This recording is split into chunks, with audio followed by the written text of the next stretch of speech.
Brewster here, new episode of Soloing Secrets, and this is Eric Clapton, another huge name of the electric guitar and part of the holy trinity of British blues rock guitarists alongside Jimmy Page and Jeff Beck. And all three of those legends were all former members of the Yardbirds.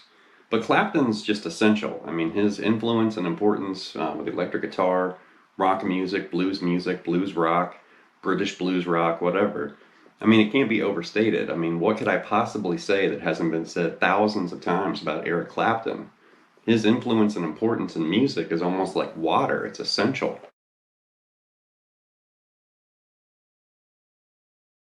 Before you dive into the musical universe of someone like Eric Clapton, it's really important to understand his influences. And when you chip away at that, you'll start to understand some of the things he typically likes to do on the guitar.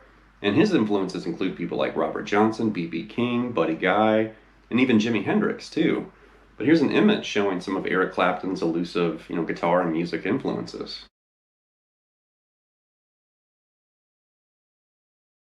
And once you look at Clapton's influences, you can start checking out people that Clapton influenced, directly. And let's be honest here, he's influenced and inspired everybody. And there's players out there that don't even realize the things they like to do on guitar came from Eric Clapton in a roundabout way. It may have came from another player, but a player influenced by Clapton.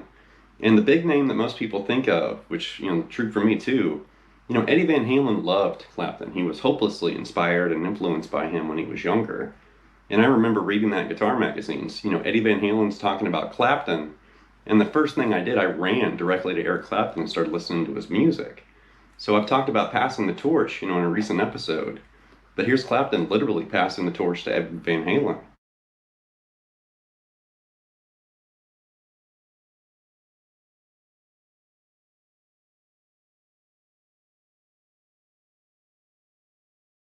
So I'll be honest, I was a little overwhelmed putting this episode together because Clapton's had such a long and historic, musical career and all the different things that he's done. A solo artist, I mean, he has 24 solo albums, which is unheard of.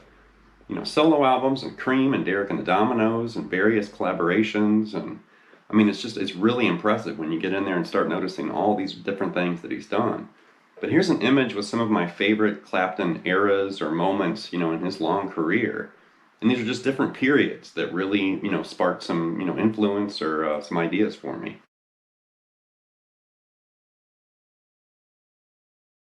And a lot of students I've worked with and people I've just talked to that don't really get Eric Clapton. They don't really understand, why he's so important and, how influential he actually is. And the main thing that I always recommend, somebody, maybe they have their arms crossed or they just make a sour face, I don't like Eric Clapton. It's like, well, watch 24 Nights. If you watch the 24 Nights, home video concert, if you watch that and you're not blown away and impressed at how good he is, how good his band is, and how good everything sounds, like that's the benchmark for me. That's the thing I always recommend. Like if they don't get that, then they're not really going to get Eric Clapton anywhere else. Like that to me, that Suit era, playing the pewter Strat and stuff. Nathan East is in the band. Just serving up that music, it sounds so good. And that home video is great. That concert was, historic. Playing, 24 nights at, the Royal Albert Hall or whatever. That's amazing. That's an historic concert. But that's the one you should watch. If you don't really get Clapton, watch that. And if you're not blown away, then, maybe Clapton's just not for you.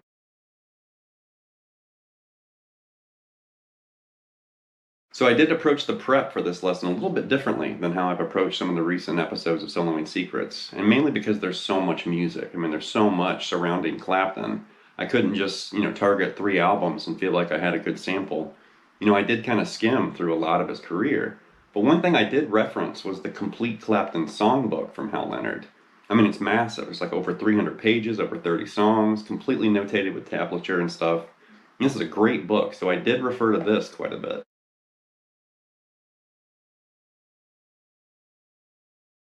This image is basically showing Clapton's soloing secrets, what I found from looking through, transcriptions and listening and kind of analyzing, his lead style. So here's his actual soloing secrets.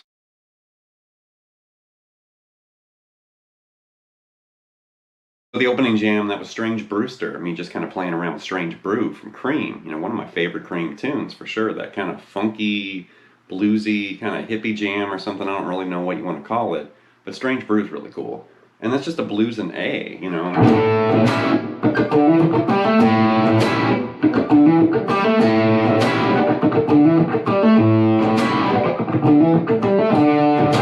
just move from A7, to D7. And you got that D, E, G, A riff.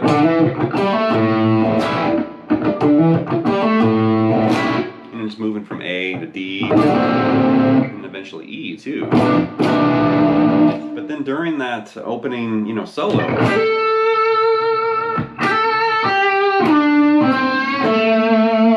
actually a good line to work on for vibrato, because that's one thing obviously you're really going to pick up from studying Clapton's music, is that really strong and authoritative, vibrato and bending, that real soulful, kind of sound. And right there, that's almost like a B.B. King kind of line.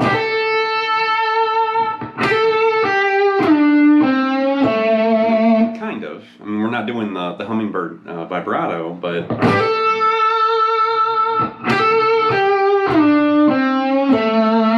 And then when it moves to D, when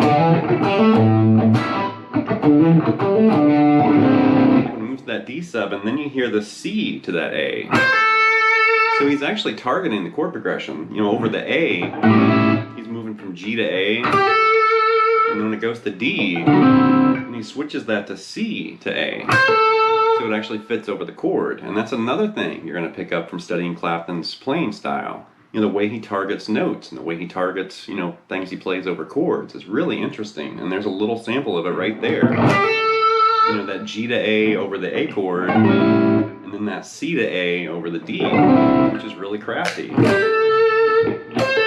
That little variance right there between that G to A and that C to A, that's actually a good exercise, just working on, kind of acquiring some of that Clapton-esque vibrato. And you could do a hammer-on right there into that A and then add vibrato. You could do a pull-off from that C to A and then add vibrato. You could slide it. Of course, you could always bend it. But the important thing there, Clapton definitely has that very throaty, it's very smooth, but it's very vocal-like, and it's just very aggressive, vibrato. And he definitely shakes the notes when he hits that vibrato. It's not the subtle, it's like, no, it's very pronounced. And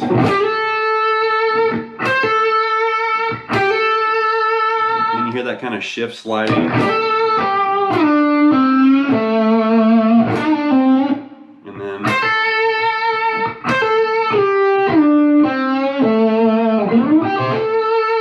And then this note targeting is really interesting. We're going to get into that a little bit deeper too, because Clapton does that almost every time he grabs a guitar and plays a solo. He's targeting and kind of navigating through, the chord progression he's playing over. To help us dive a little bit deeper into these target tones or targeting of notes, I'm just going to move through this kind of variation of one phrase, and we're going to basically target it over the 1 chord, the 4 chord, and the 5 chord.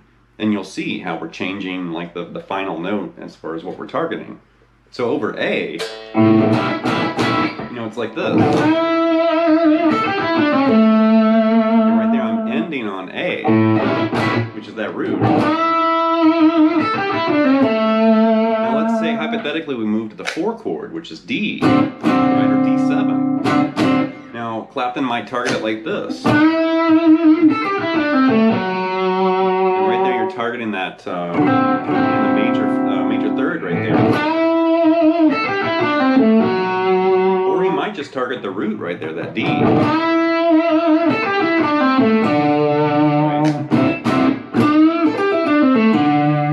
then over the E chord, of course, you're going to target the note E.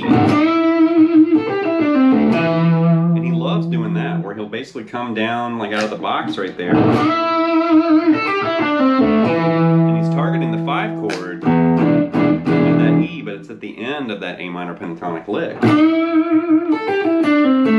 He does that in Crossroads, and there's a whole bunch of songs where he does that. And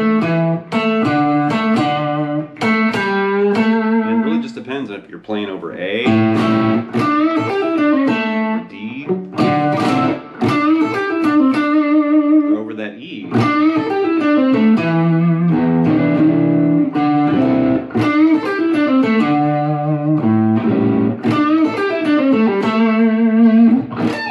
So to move a little deeper with these modified phrases, let's just think of A7, and maybe Clapton might play a phrase like this. That E to G, A to C, back to A. And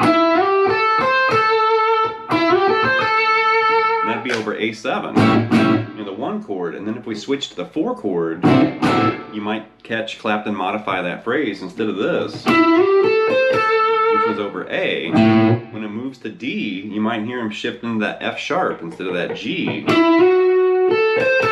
that one little modified note, that matches, magically D7 now.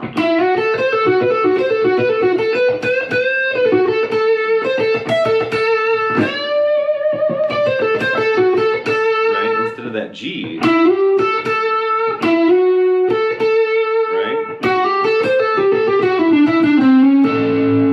Little subtle changes to notes within phrases or licks that he's playing. I mean, you may not really catch it when you hear it, but then when you sit down and try to play it on the guitar, you're going to notice it like, oh wow, he just, shifted or flipped this one note, which is really cool. Aside from using vibrato with Clapton style, either hammering on or sliding into a note, of course, string bending with vibrato is a big part of his style too.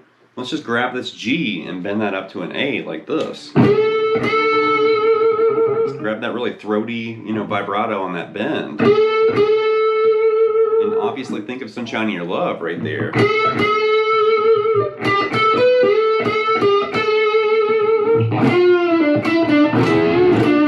kind of thing. Very throaty and aggressive vibrato. And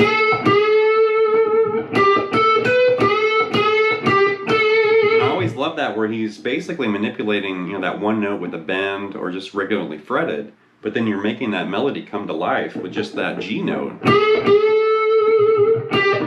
And reach over, grab that B. And you're coming back here. And I also like how he'll, play single notes and then every once in a while, sneak a double stop in there, like that double stop bend.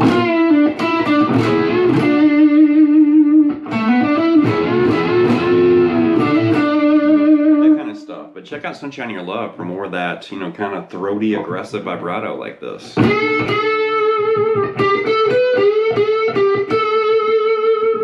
For some more of that aggressive vibrato action from Clapton, check out the song White Room, of course, back in his Cream years, and you'll hear this lick. And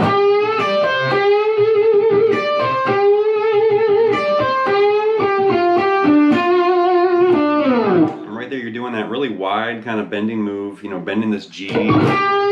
Reaching over, grabbing that D, and then that C, and then doing that G bend again. And that's where the vibrato is, on that second bend.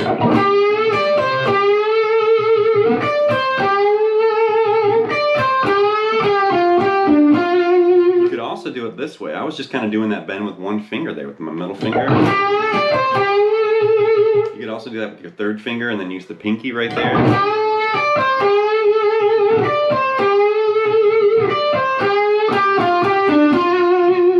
Thing there, once again, you're getting that really throaty, kind of aggressive sound, but it's very smooth. It's not erratic or spastic. It has a very soulful sound, but it is aggressive, very pronounced vibrato.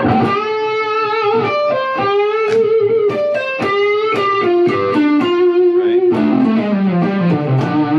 For yet another example of this expressive and emotive vibrato from Clapton, check out the song Pretending from the Journeyman album, and this is definitely more recent than the Cream stuff. But Pretending has some great guitar work, good tones too. But something like this.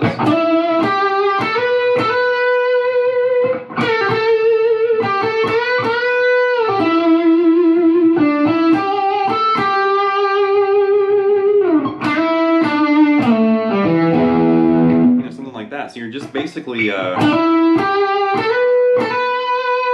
creating this melody, and we're in the key of E now. And right there you can see he's kind of doing these hammer-ons with vibrato. There's doing a slide from that A to B, and then a hammer-on. And then a bend and release.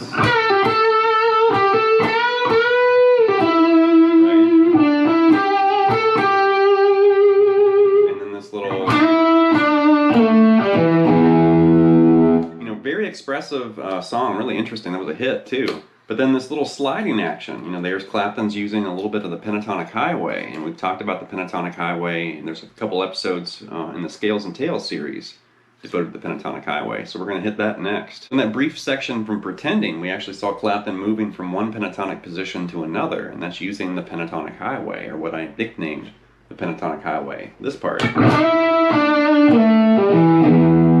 Right there, we're literally sliding into another position of E minor pentatonic right there on the D string. We could do that that's in the key of E. We could move it over a set of strings and do it in the key of B. Move it down a whole step, there's the key of A. Move it down basically an octave from where we started.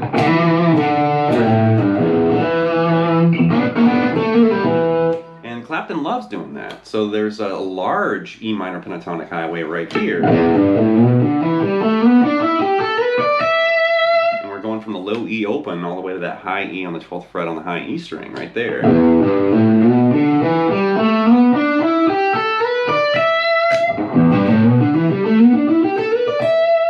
So right there we were ascending or moving up through that minor pentatonic highway. And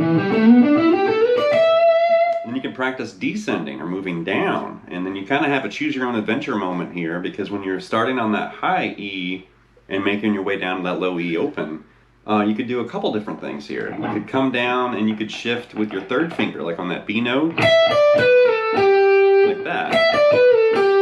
You could also shift with your index finger on that A note. Like I said, choose your own adventure. You could do it this way or this way. And then you want to maintain whichever one you decide all the way down. So here's the third finger shift. And then the index finger shift. And depending on what you're doing, or the lick that you're trying to play or whatever, that might dictate which one you want to use. But I would practice both of those methods, ascend through the scale, and then experiment like how you want to go down.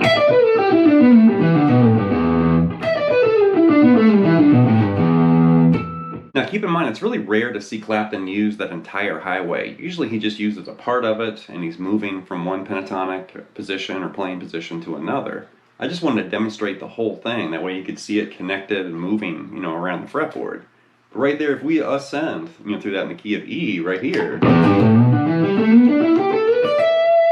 if we basically relocate to the low E string and start again, we can actually uncover another pentatonic highway. So here's highway 1. Relocate to the low E and do it again. And there we're doing this, D to E.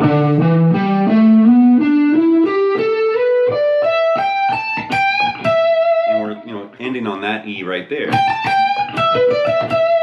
there's another pentatonic highway. And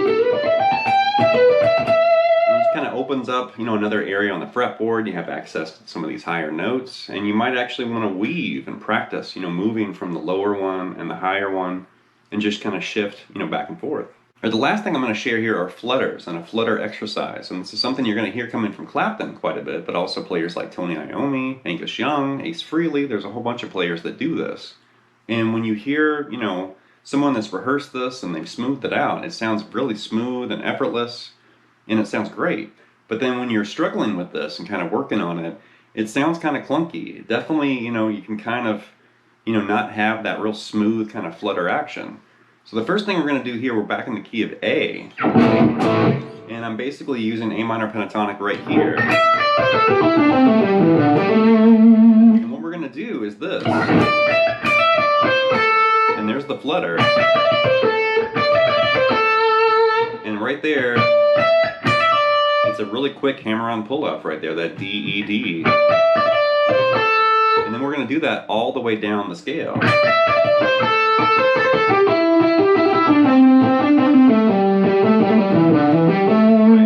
It's really going to help you get really good at doing those flutters. And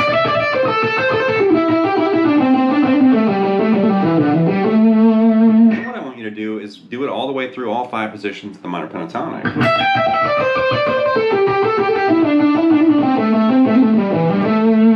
Do it again right there.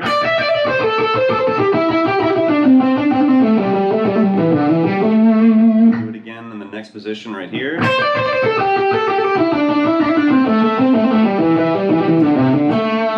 There's the box right here.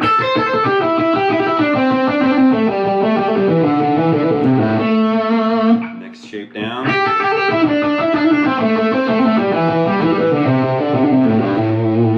Right there, just kind of walk through all 5 positions of A minor pentatonic. And even though that doesn't sound like Eric Clapton, if you really analyze some of his licks and his leads, you'll hear those little quick.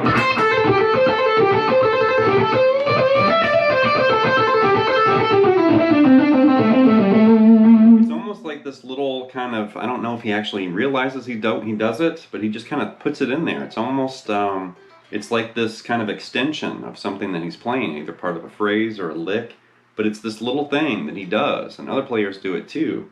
And I don't know if he does it like when he's thinking of another phrase to play, or if he just likes the sound of it or what. But you'll hear those really fluid, kind of quick, flutters in his solo. I'm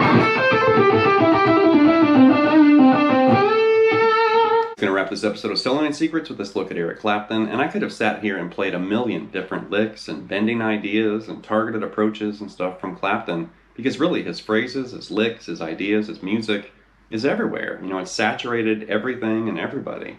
And like I mentioned earlier, you might be studying music from a certain guitarist and learning licks and ideas, and maybe they were influenced by Eric Clapton. So in a roundabout way, you're learning some of Clapton's ideas through somebody else's music. And that kind of goes back to the passing the torch that I talked about. It seems like as soon as somebody does something, they write a lick, they written a song or a different kind of chord progression or something. As soon as something happens that's different, it seems like everybody and their grandpa, circles around that, and they start stealing, borrowing, grabbing ideas from whatever it was, whether it's Hendrix or Van Halen or Steve Vai or somebody or whoever. It happens all the time. And it's okay. I think some people think that they're stealing, from somebody. And it's like, no, you're borrowing ideas, you're kind of repurposing ideas, reduce, reuse, recycle, music and ideas from other players. So that's normal. And with somebody like Clapton, you should definitely dive into his music, dive into some of these ideas I've shared, dive into some additional ideas that I didn't share or didn't talk about. And you'll really start to kind of get that fingerprint from Clapton, but it's going to be on your hands and your ideas. And you're going to start leaving those Clapton fingerprints all over your fretboard the next thing you know. So anyway, leave some feedback and comments. Please subscribe to my lessons, and I'll be back before you know with more content material. Thank you.